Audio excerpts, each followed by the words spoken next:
हमने पढ़ा था। ठीक है, तो आज भी हम जो है मिनिमम मोड को डिटेल में पढ़ने वाले हैं।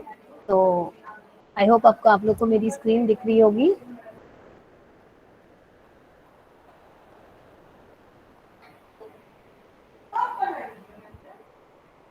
ओके, तो आपकी स्क्रीन में जो है अभी minimum mode configuration of 8086 micro processor जो है वो बना हुआ है, दिख रहा है। इससे पहले मैं आपको एक बार और आपके 8086 माइक्रो प्रोसेसर के पिन की तरफ ले जाती हूँ, पिन डायग्राम की तरफ। तो आप देख सकते हैं ये हमारा 8086 का पिन डायग्राम है जो हम ऑलरेडी पढ़ चुके हैं। इसमें आपने यहाँ पे देखा है कि यहाँ पे मैक्सिमम मोड है और यहाँ पे मिनिमम मोड है। मैंने आपको बताया था कि 8086 माइक्रो प्रोसेसर जो है वो 2 मोड्स में वर्क कर सकता है, minimum mode and 86 micro processor होगा तो वो सिंगल प्रोसेसर की तरह यूज होगा और मैक्सिमम मोड में वो मल्टी प्रोसेसर की तरह यूज होगा। तो इसमें कुछ पिन्स होती हैं, जैसे पिन नंबर 24 से लेकर 31 तक की, जो मिनिमम मोड में कुछ अलग तरीके से वर्क करती हैं और मैक्सिमम मोड में कुछ अलग तरीके से वर्क करती हैं। तो जो हमारा मिनिमम मोड और मैक्सिमम मोड कॉन्फ़िगरेशन होगा उसमें मेजर जो चेंज होगा वो यहीं पे होगा, है ना, क्योंकि ये जो पिन्स हैं वो मैक्सिमम मोड में इस तरीके से वर्क करेंगी जो कि लेफ्ट हैंड साइड में लिखा हुआ है, और मिनिमम मोड में इस तरीके से वर्क करेंगी जो कि राइट हैंड साइड में लिखा हुआ है। तो मिनिमम मोड और मैक्सिमम मोड कॉन्फ़िगरेशन में जो जनरल मेजर डिफरेंस होगा वो यही होगा। तो अब हम जो इसका मिनिमम मोड और मैक्सिमम मोड कॉन्फ़िगरेशन जो है, और आपका यूनिट फर्स्ट का जो लास्ट टॉपिक है, आज हम उसको कवर करने वाले हैं। Okay, so we will start with the minimum mode configuration. Okay, अब आपकी स्क्रीन में यहाँ पे जो है वो मिनिमम मोड कॉन्फ़िगरेशन जो है वो दिख रहा है। ठीक है, अब मिनिमम मोड कॉन्फ़िगरेशन, इसमें जो क्लॉक जनरेटर है वो हम पढ़ चुके हैं। क्लॉक जनरेटर क्यों होता है? हमारे क्लॉक सिग्नल को जनरेट करने के लिए होता है। एक बार फिर बताती हूँ कि हमें पता है कि पिन नंबर 19 जो होती है वो 8086 की वो क्लॉक सिग्नल को प्रोवाइड करती है 8086 को, जिससे कि हमारा जो माइक्रो प्रोसेसर है उसको पता चलता है कि हमें अब इंस्ट्रक्शंस को जो है वो एग्जीक्यूट करना, फेच करना जो है वो स्टार्ट करना है। ठीक है, उसके अलावा हमारा जो 8086 माइक्रो प्रोसेसर है इसमें हमारा मिनिमम मोड में हमने और भी चीजें पढ़ी हैं। तो सबसे पहली तो बात ये होती है कि मिनिमम मोड और मैक्सिमम मोड हमें कैसे पता चलता है।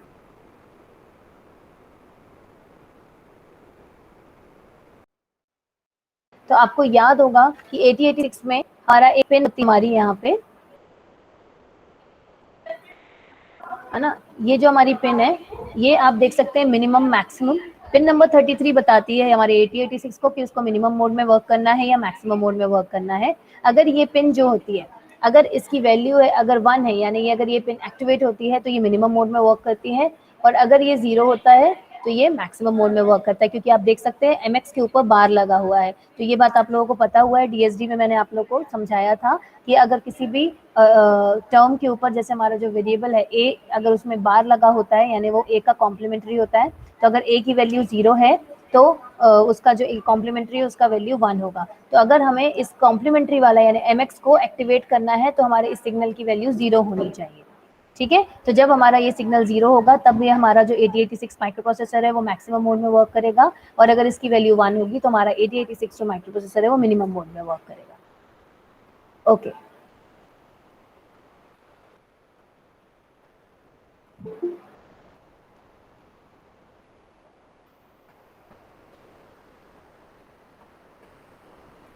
ठीक है, तो अब हमारा minimum mode configuration 8086 micro processor आपके सामने है। हाँ, तो अब हमें मिनिमम मैक्सिमम तो समझ में आ गया कि मिनिमम मैक्सिमम में हम कैसे पता करेंगे कि 8086 जो है वो मिनिमम में वर्क कर रहा है या मैक्सिमम मोड में वर्क कर रहा है। हमें पता है कि क्लॉक सिग्नल हमको चाहिए। क्लॉक सिग्नल के लिए हमारा क्लॉक जनरेटर जो है वो होता है, इसको मैं आपको थोड़ा और डिटेल में बताती हूँ। तो क्लॉक जनरेटर जो हम लास्ट क्लास में पढ़ चुके हैं उसमें मैंने आपको ये भी बताया था कि आपका जो क्लॉक जनरेटर है वो रीसेट और रेडी, जो हमारा 8086 है उसको, मैं आपको याद होगा, एक रीसेट पिन होती है, एक रेडी पिन होती है।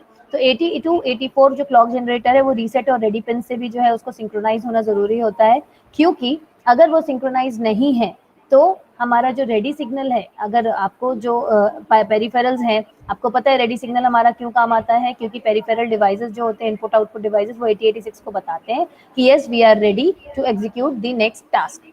तो जब उसको पता चलेगा कि हाँ रेडी वाले सिग्नल में हमारा एक्टिवेट हो चुका है, तब क्लॉक सिग्नल जो है वो अपना क्लॉक जनरेट करना शुरू करेगा, जिससे 8086 जो है वो अपना वर्किंग स्टार्ट करे, क्योंकि बिना क्लॉक सिग्नल के तो 8086 जो है अपना वर्किंग स्टार्ट नहीं कर सकता। ठीक है, तो इतना समझ में आया कि क्यों हमारा 82 84 जो है वो रेडी सिग्नल के साथ सिंक्रोनाइज्ड होगा। Pallavi, Aman? Yes ma'am. Okay. उसके बाद हमारा रीसेट से, जो हमारा क्लॉक जनरेटर है वो रीसेट से भी हमारा जो है वो सिंक्रोनाइज रहता है। क्यों रीसेट से सिंक्रोनाइज रहता है? क्योंकि भाई अगर हमारा जो रीसेट सिग्नल है वो हमारा, अगर हमारे को हमने अपना जो 8086 है उसको अगर हमने रीसेट करके रखा हुआ है, अगर हमने उसमें रीसेट का ऑप्शन दिया कि भाई हमको इसको रीसेट करना है, तो रीसेट के समय में हमारा जो है वो पता होना चाहिए कि हमारे 8086 को हमने रीसेट कर दिया है। और रीसेट करने में भी क्या होगा, रीसेट करने के बाद भी हमारा क्लॉक को जीरो से फिर से क्लॉक सिग्नल्स देने होंगे, क्योंकि हमारा 8086 जो है वो फिर से स्टार्टिंग से वर्क करेगा। ठीक है। और तो इसीलिए हमारा जो 82 84 क्लॉक जनरेटर जो है वो हमारा रीसेट और रेडी सिग्नल जो है 8086 का उसके साथ सिंक्रोनाइज्ड रहता है। और क्लॉक जनरेटर जो है क्लॉक सिग्नल किस पिन के थ्रू भेजता है? पिन नंबर 19 जो हमारी क्लॉक पिन है उसके थ्रू क्लॉक सिग्नल्स जो है क्लॉक जनरेटर 8086 को प्रोवाइड करता है। ठीक है। सो 8086 works in minimum mode when MN/MX जो हमारी पिन है वो हमारी 1 में होती है। तो ये मैंने अभी आपको एक्सप्लेन किया था कि मिनिमम मोड में वो तब काम करेगा जब हमारी पिन जो है पिन नंबर 33 MN/MX 1 होगी। ठीक है। इन minimum mode 8086 is the only processor in the system. तो मिनिमम मोड में क्या होता है कि वो सिंगल प्रोसेसर की तरह वर्क करता है, यानी मिनिमम मोड में 8086 के अलावा और कोई दूसरे प्रोसेसर्स नहीं होते हैं। The minimum mode circuit of 8086 आपके ऊपर सामने बना हुआ है। Clock is provided by the 82 84 clock generator. तो अभी मैंने क्लॉक जनरेटर के बारे में पूरा आपको एक्सप्लेन किया कि कैसे वो रेडी सिग्नल और रीसेट सिग्नल के साथ सिंक्रोनाइज होता है और कैसे वो क्लॉक सिग्नल को जनरेट करता है। जो स्टूडेंट्स क्लॉक सिग्नल भूल गए हो कि क्लॉक सिग्नल कैसा दिखता है, तो बच्चों क्लॉक सिग्नल ऐसा दिखता है। उसकी मैक्सिमम वैल्यू 1 और मिनिमम वैल्यू 0 होती है और वो एक पर्टिकुलर कांस्टेंट फ्रीक्वेंसी में रिपीट होता है। ठीक है। Address from the address bus is latched into 82 82 8-बिट लैच। तो हमने 8-बिट लैच के बारे में पढ़ा था। तो हमारा जो एड्रेस बसेस हैं वो हमारे किससे कनेक्टेड होते हैं? 82 82 8-बिट लैच से कनेक्टेड होते हैं। और क्योंकि हमारे टोटल नंबर ऑफ एड्रेस जो यूज होता है वो 20 बिट का होता है, इसलिए हमको 3 लैच लगती है यहाँ पे। 3 such latches are needed as address bus is of 20 bit and the ALE signal यानी एड्रेस लैच इनेबल सिग्नल जो होता है 8086 का वो कनेक्टेड होता है हमारे लैच से। लैच के भी किस पॉइंट से? STB पॉइंट से। मैंने लास्ट क्लास में आपको समझाया था। तो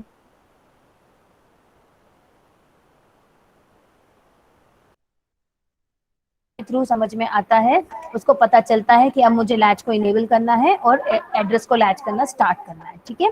so the ALE for this latch is given by 8086 itself. ठीक है। Now The data bus is driven through 8286 8-bit ट्रांसरिसीवर।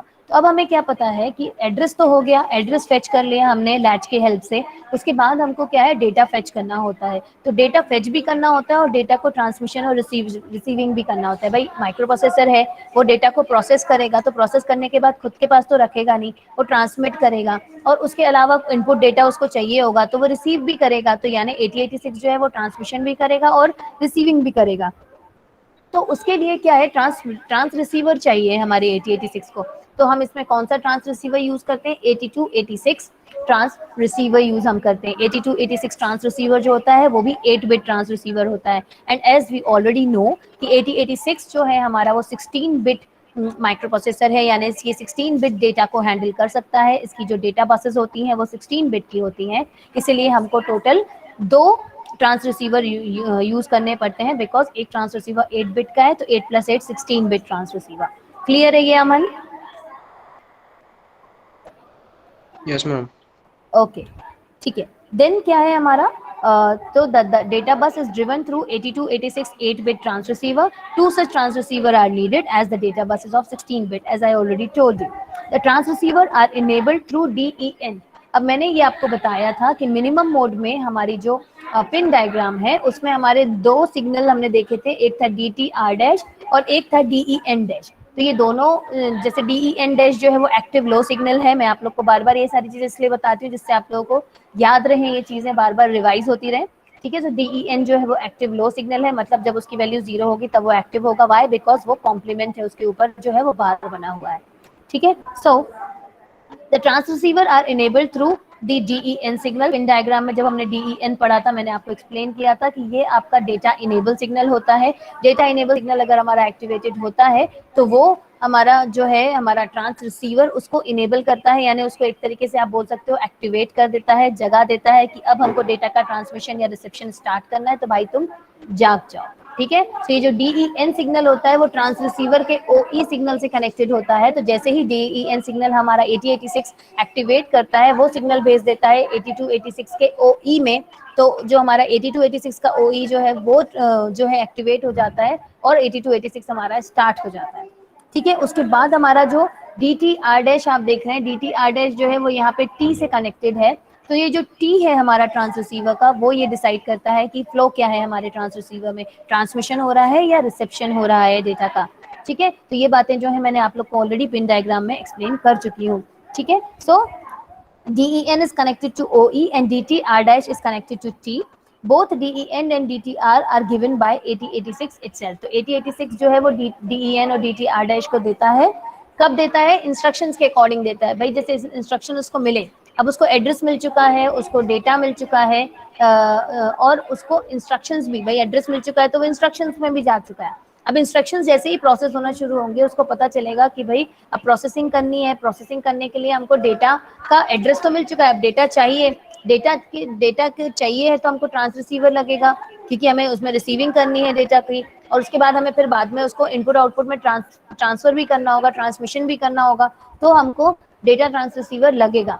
तब क्या होगा कि जैसे ही डेटा ट्रांस रिसीवर की जरूरत पड़ेगी 8086 को, तो वो DEN को एक्टिवेट कर देगा कि मुझे डेटा ट्रांस रिसीवर चाहिए। DEN सिग्नल को जैसे ही वो एक्टिवेट करेगा तो DEN सिग्नल जो है वो ट्रांस रिसीवर में OE सिग्नल के पास जाएगा, OE सिग्नल को डेटा भेजेगा कि बेटा आपको ऑन होना है ना। OE सिग्नल एक्टिवेट होगा और फिर जिस हिसाब से इंस्ट्रक्शन चाहिए होंगे 8086 को, मतलब उसको रिसीव करना होगा या ट्रांसमिशन करना होगा, तो वो उस हिसाब से DTR डैश की सिग्नल करेगा। और जैसे ही वो सिग्नल उसको मिल जाएगा, DTR डैश जो है वो T जो है हमारा ट्रांस रिसीवर में, उसको सिग्नल भेजेगा कि हमको भैया ट्रांसमिशन स्टार्ट करना है या रिसेप्शन।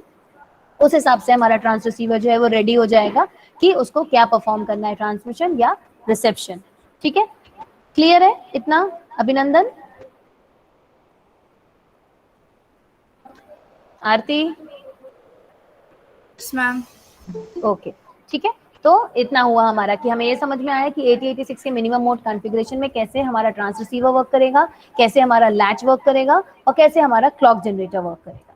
ठीक है, इसके बाद क्या है स्टूडेंट्स कि both DEN and DTR dash are given by 8086 as I have already told you. तो DEN की जो वैल्यू है, अब देखो DEN जो है, अगर हम इसका ट्रूथ टेबल बनाने की कोशिश करें, क्योंकि दो सिग्नल की बात हो रही है जिस हिसाब से ट्रांस रिसीवर वर्क करने वाला है, तो DEN या तो 1 हो सकता है या तो 0 हो सकता है।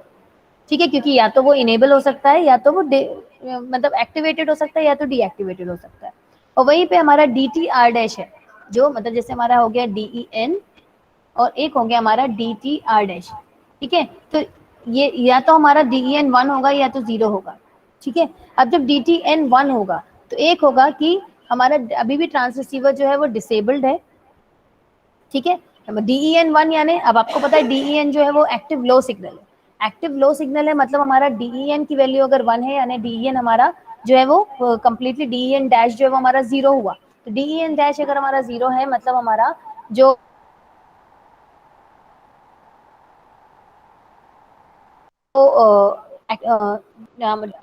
उसने बोला कि हमको जरूरत नहीं है, तब यहाँ पे हमारा ट्रांसमिशन रिसीप्शन में कोई वैल्यू नहीं होगी। कोई वैल्यू अगर होगी भी तो भी फर्क नहीं पड़ा, क्योंकि ट्रांस रिसीवर जो है वो तो हमारा डिसेबल करके रखा हुआ है। तो जब ट्रांस रिसीवर डिसेबल्ड है तो DT अगर आपका ट्रांसमिशन ऑन हो चाहे रिसेप्शन ऑन हो तो वर्क करेगा नहीं ना। समझ आ रहा मन मैम थोड़ा सा जो मैं बोलना चाह रही हूँ? मैम थोड़ा रिपीट कर दीजिए। ओके, मैं फिर से रिपीट करती हूँ इसको कि देखो मैं ये बात कर रही हूँ कि आपके पास यहाँ पे दो सिग्नल है।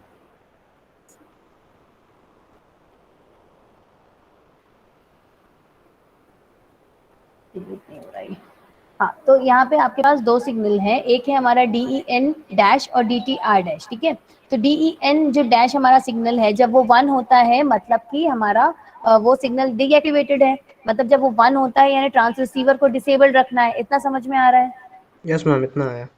ठीक है, तो DEN जब 1 होगा तो DT और R डैश की वैल्यू चाहे कुछ भी हो, क्या फर्क पड़ने वाला है? अगर आपका ट्रांस रिसीवर, जैसे आप एक फॉर एग्जाम्पल आपका मिक्सर ग्राइंडर होता है, ठीक है, आपका अगर उसकी मेन स्विच ही आपने ऑफ कर रखी है तो उसकी मिक्सर ग्राइंडर का रेगुलेटर आप कितना भी कहीं पे भी पुश करें उससे कोई फर्क पड़ने वाला है क्या? No ma'am. वैसे ही अगर आपका हमने ट्रांस रिसीवर को ही डिसेबल करके रखा है, डिसेबल यानी हमने उसकी मेन स्विच ही ऑफ करके रखी है, तो अगर हमारा डी टी आर डैश की वैल्यू जो है, मतलब ये वाली जो पिन है हमारी, इसकी वैल्यू चाहे कुछ भी हो, है ना, उससे फर्क हमको पड़ने वाला नहीं है। ठीक है, तो इसलिए हम यहाँ पे इसको बोल देते हैं क्रॉस।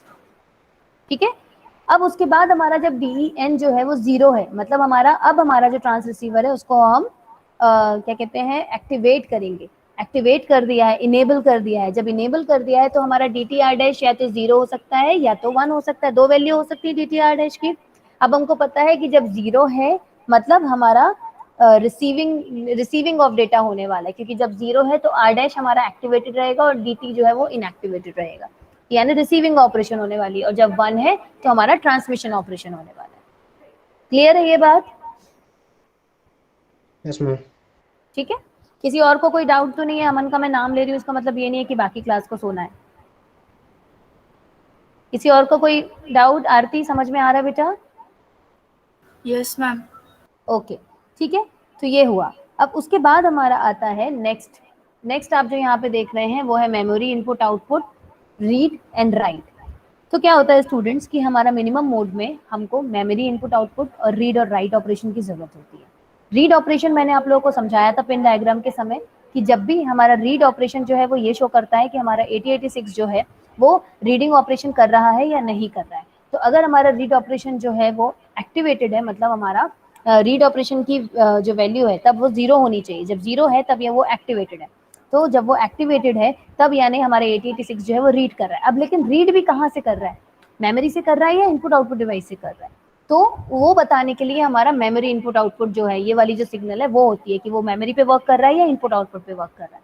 सिमिलरली अब हमारा राइट ऑपरेशन है, ये भी आप देख सकते हैं एक्टिव लो सिग्नल है ना। रीड और राइट दोनों ही हमारे एक्टिव लो सिग्नल है। तो यानी जब भी इनकी वैल्यू 0 होंगी मतलब ये एक्टिवेटेड है। तो रीड अगर 0 है मतलब हमारा रीडिंग ऑपरेशन चल रहा है। राइट वाला जो हमारा सिग्नल है यानी डब्ल्यू आर डैश वो हमारा 0 है, मतलब हमारा राइट ऑपरेशन वर्क कर रहा है। ठीक है, तो अब इसमें अब एक चीज और होती है कि हमारा अब दोनों ही जो रीडिंग और राइटिंग ऑपरेशन है वो मेमोरी में भी हो सकते हैं और इनपुट आउटपुट में भी हो सकते हैं। तो वो हमारा ये वाली पिन बताएगा। ठीक है, तो अब इसके लिए भी अब हमारे पास एक हम ट्रुथ टेबल बना सकते हैं, वो मैं बताती हूँ आपको। ट्रुथ टेबल बनाने के लिए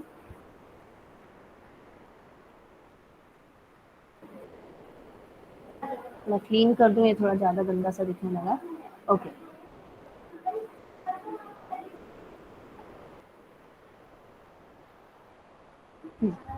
ठीक है, तो अब हम ट्रुथ टेबल की बात करेंगे यहाँ पे। तो ट्रुथ टेबल में हमारे पास क्या आएगा, एक होगा हमारा मेमोरी इनपुट आउटपुट, एक होगा हमारा रीड और एक होगा हमारा राइट। ठीक है, तो अब 3 है हमारे पास वेरिएबल, तो आपको पता है इसके टोटल कॉम्बिनेशन कितने हो सकते हैं, है ना। तो अब जैसे सबसे पहले तो अपन यहाँ पे बोल देते हैं कि मेमोरी जो है हमारा 1100। ठीक है, मेमोरी इनपुट आउटपुट जब 1 होगा मतलब मेमोरी में काम हो रहा है, जब 0 होगा मतलब वो इनपुट आउटपुट पे काम हो रहा है। ठीक है, और जो रीड है हमारा 0101 और अगेन हमारा जो राइट है वो है 1010।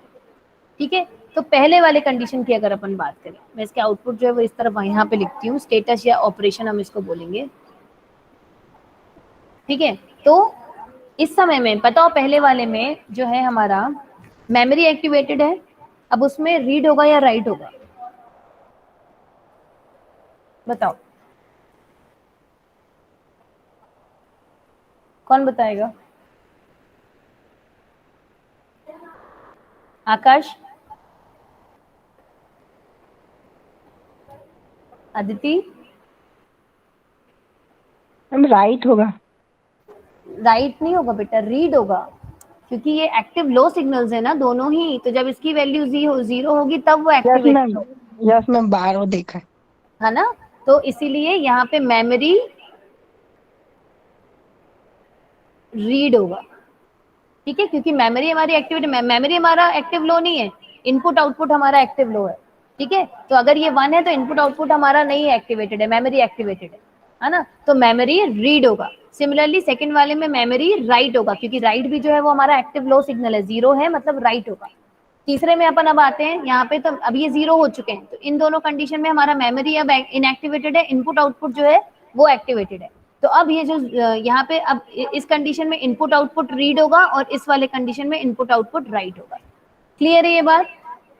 Yes ma'am. और किसी को कोई डाउट हो तो बताओ, मैं फिर से समझा सकती हूँ। ठीक है, किसी ने नहीं बोला, हम टेकिंग इट कि आपको समझ में आ गया। मैम एक बार बता दीजिए। हाँ ठीक है, देखो इसको मैं ऐसे समझाती हूँ तुमको, इसको फिर से क्लियर करती हूँ मैं। शांतनु, इतना समझ में आया है बेटा कि मेमोरी इनपुट आउटपुट जो यहाँ पे हमारा दिया हुआ है ना, तो मेमोरी इनपुट आउटपुट में इनपुट आउटपुट के ऊपर बार लगा है और मेमोरी के ऊपर नहीं लगा है। इसका मतलब ये है कि ये पर्टिकुलर सिग्नल जब 1 होगा तो मेमोरी एक्टिवेटेड होगी और ये पर्टिकुलर सिग्नल जब 0 होगा तो इनपुट आउटपुट एक्टिवेटेड होगा। इतना समझ में आता है? Yes ma'am. ओके, फिर हमारा रीड और राइट जो है वो दोनों ही जो है वो एक्टिव लो सिग्नल है क्योंकि उसके ऊपर बार है। तो जब उनकी वैल्यू 0 होगी तब वो एक्टिवेटेड होंगे। ये समझ में आता है? Yes ma'am.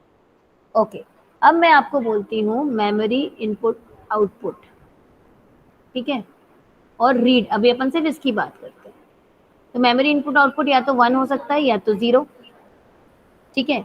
अब हमारा जो मेमोरी इनपुट आउटपुट है ना, वो अगर 1 है मतलब मेमोरी में वर्क हो रहा है ना, तो रीड सिग्नल अगर हमारा 0 है, दोनों ही सिग्नल में रीड सिग्नल हमारा 0 होगा तभी वो एक्टिवेटेड होगा। 1 होगा तो रीड सिग्नल तो है ही नहीं ना एक्टिवेटेड। तो Yes. इन दोनों केस में जब 1 है यहाँ पे यानी मेमोरी एक्टिवेटेड है, यानी मेमोरी में रीडिंग ऑपरेशन चल रहा है, ठीक है, मेमोरी से रीड कर रहा है हमारा माइक्रो प्रोसेसर जो है। और अगर हमारा 0 है मतलब इनपुट आउटपुट अब एक्टिवेटेड है, तो हमारा अब इनपुट आउटपुट में से रीडिंग ऑपरेशन हो रहा है। समझ में आया ये बात? Yes ma'am. सिमिलरली अगर मैं इस रीड को राइट बोल लूं तो भी सेम काम होगा। अगर 1 है तो मेमोरी में राइटिंग होगा रीडिंग की जगह, और अगर 0 है तो इनपुट आउटपुट में राइटिंग है, ठीक है, क्योंकि राइट भी जो है हमारा एक्टिव लो सिग्नल है। समझ आया? मैम 1 क्यों नहीं होगा? क्योंकि ये 1 होगा तो ये हमारा 0 हो जाएगा, मतलब राइट ऑपरेशन इनएक्टिवेटेड है। कर लो उसको 1 भी, है ना। 1 WR जो है वो एक्टिव लो सिग्नल है। एक्टिव लो सिग्नल जब उसकी वैल्यू 0 होगी तभी वो एक्टिवेटेड होगा। मतलब अगर वो 0 है मतलब राइट ऑपरेशन हो रहा है, 1 है मतलब वो सो रहा है। मैम एक टाइम पे दोनों भी तो 0 0 हुए तो मतलब दोनों एक्टिव नहीं हो सक हाँ नहीं, अगर दोनों नहीं, दोनों 0 0 नहीं हो सकते ना, क्योंकि ये सिंगल प्रोसेसर है ना, यस मैम। है ना। रीड एंड राइट ऑपरेशन एक साथ नहीं हो सकता, एक समय में एक बार में एक ही होगा। और वैसे ही आपका मेमोरी और इनपुट आउटपुट एक साथ नहीं हो सकता, या तो वो मेमोरी में पढ़ सकता है या इनपुट आउटपुट में। एक साथ मेमोरी और इनपुट आउटपुट में वो नहीं पढ़ सकता। तो मैम इसमें 4 ही कॉम्बिनेशन होंगे? हाँ, इसीलिए तो 4 ही कॉम्बिनेशन, जो अभी इससे पहले तुमको मैंने ट्रुथ टेबल बनाया था उसमें 4 ही कॉम्बिनेशन बताए थे ना।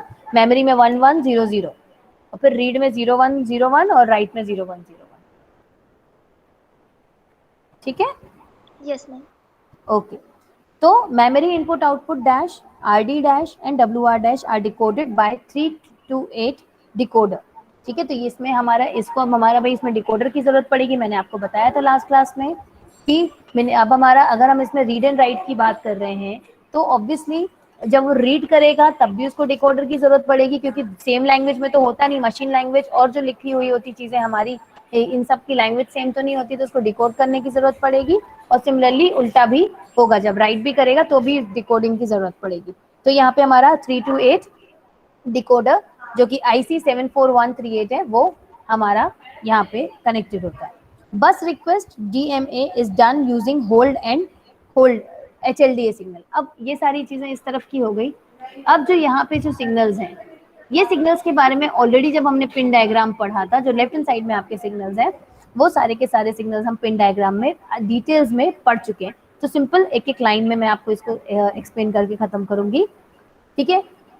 आपका जो होल्ड और होल्ड एक्नॉलेजमेंट है, याद है तुम लोग को होल्ड और होल्ड एक्नॉलेजमेंट सिग्नल क्या होता था? हमारे जो दूसरे माइक्रो प्रोसेसर्स होते हैं, अगर वो हमारे 8680 जो हमारा माइक्रो प्रोसेसर है, 8086 कंफ्यूज हो गई, 8086 जो माइक्रो प्रोसेसर है, अगर उसका बस सिस्टम को यूज करना चाहते हैं तो वो दूसरे प्रोसेसर जो है वो होल्ड सिग्नल भेजते हैं हमारे 8086 को कि मुझे भैया आपके बस सिग्नल्स की ज़रूरत है, तो आप अपना काम खत्म कीजिए और मुझे बसेस जो हैं, सिस्टम बसेस जो हैं वो मुझे दे दीजिए। और वहीं पे जैसे ही सिस्टम बसेस का काम खत्म होता है तो होल्ड सिग्नल जो है वो एक्नॉलेजमेंट भेजता है 8086 हमारा HLDA के थ्रू कि हाँ मैंने बसेस को जो है रिलीज कर दिया है, अब आप उसको यूज कर सकते हो। ठीक है, INTA जो सिग्नल है ये इंटरप्ट एक्नॉलेजमेंट सिग्नल है, ये भी मैंने आपको बताया था कि 8086 में जब भी इंटरप्ट आता है वो जैसे ही इंटरप्ट फेस करेगा तो वो एक्नॉलेजमेंट भेजता है, हमको बताता है कि मेरे को इंटरप्ट मिला है, तो वो आपको इंटरप्ट एक्नॉलेजमेंट सिग्नल से मिलता है। ठीक है, in response to interrupt INTR जब हमारा एक्टिवेट होता है ना, INTR एक्टिवेट होता है मतलब वो 8086 को इंटरप्ट करना चाह रहा है, और इंटरप्ट जैसे ही वो हो जाता है इंटरप्ट कि हाँ मैं इंटरप्टेड हो गया हूँ, मुझे इंटरप्ट किया गया, तब वो एक्नॉलेजमेंट भेजता है INTA के थ्रू। ठीक है, the circuit is simpler than maximum mode but does not support multiprocessor. ठीक है, तो ये जो सर्किट है, अभी अगर हम जब मैक्सिमम मोड पढ़ेंगे इसके बाद, तो उसके कंपैरिजन में जो हमारा ये सर्किट है वो इजी है, सिंपलर है, बट ऑब्वियसली ये सिंगल प्रोसेसर की तरह वर्क कर सकता है, इसमें ज्यादा काम नहीं है, इसलिए इजी है। मल्टी प्रोसेसर जो है मैक्सिमम मोड में हमें मल्टी प्रोसेसर की तरह वर्क करना पड़ेगा, इसलिए उसका सर्किट जो है वो थोड़ा इससे कॉम्प्लेक्स हो सकता है। ठीक है, तो अभी जो है मैंने आप लोग को पूरा एक्सप्लेन किया कि कैसे मिनिमम मोड में हमारा 8086 माइक्रो प्रोसेसर जो है वो वर्क करेगा। तो आई होप कि अब आप लोगों को ये प्रिटी क्लियर होगा कि अब आप इसके लिए अच्छा खासा एक एक्सप्लेनेशन जो है वो दे सकेंगे।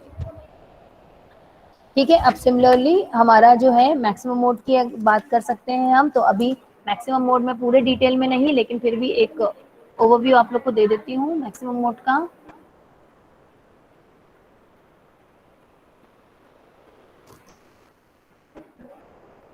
फिर देखो, अब मैक्सिमम मोड जो है आपका, इसमें थोड़ा सा आपका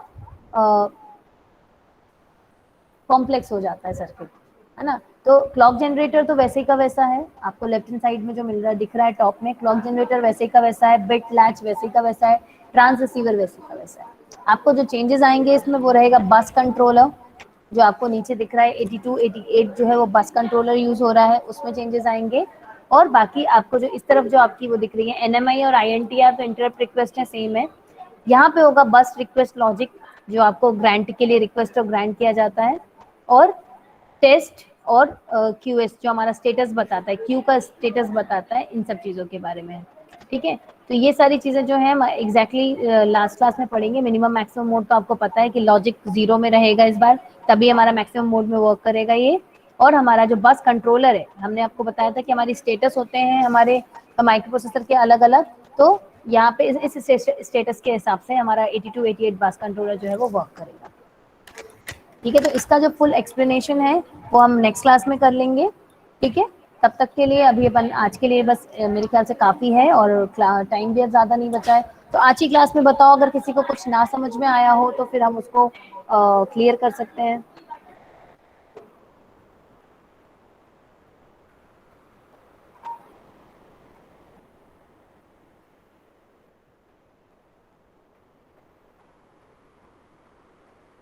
हम्म,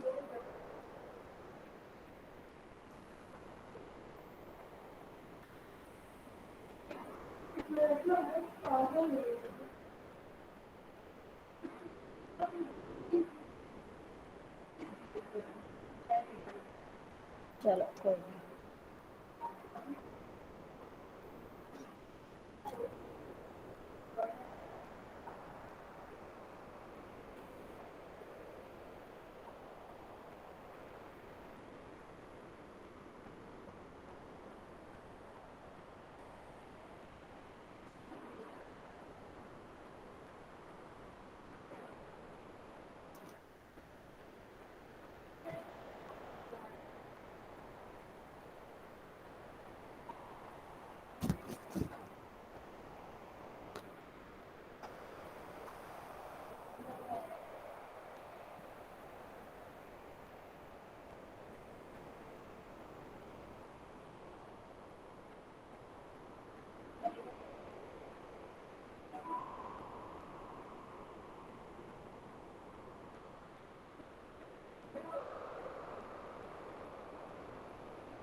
नाम लेते जाऊंगी, क्लास लीव करते जाना, ठीक है।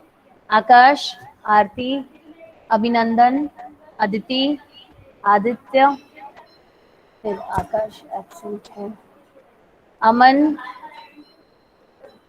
अमिका, अमित, अनिकेत, अनिरुद्ध, अंजीमंत, अंकिता, अंशिता, अनुराग,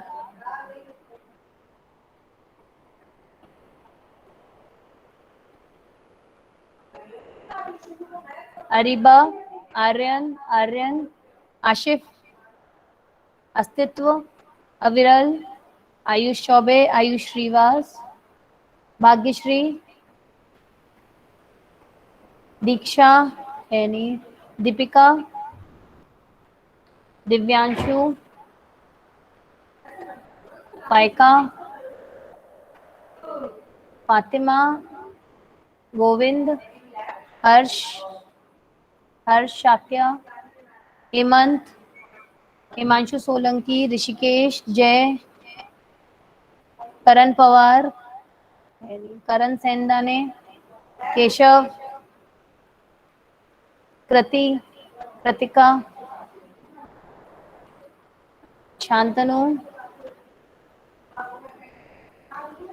माधव, महक, महिमा, मानव, मान्या, मयंक, एहसान, मेघा, मोनिका, मुस्कान, निधि, निखिल, पल्लवी, पार्थ, पीयूष। मैम हेलो हाँ हाँ मैम। मैं ओरिएंटल आईडी से ज्वाइन नहीं कर पाता हूँ, मेरा खो गया है ओरिएंटल आईडी दूसरे फोन के वजह से। तो मैम मेरा अपना ईमेल आईडी से ज्वाइन करता हूँ तो मैम मेरा अटेंडेंस बनता है? हाँ, क्यों नहीं बनता, मैं तो बनाती हूँ। Okay ma'am, thank you ma'am.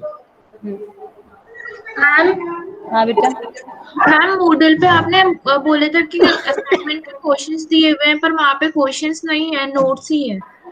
अरे ऐसे कैसे बोल सकते हो, रुको दिखाती हूँ। Yes ma'am. अच्छा, तुम लोगों को मैं नहीं डाला है मैंने। No ma'am. चलो ऐड कर देती हूँ आज। ओके।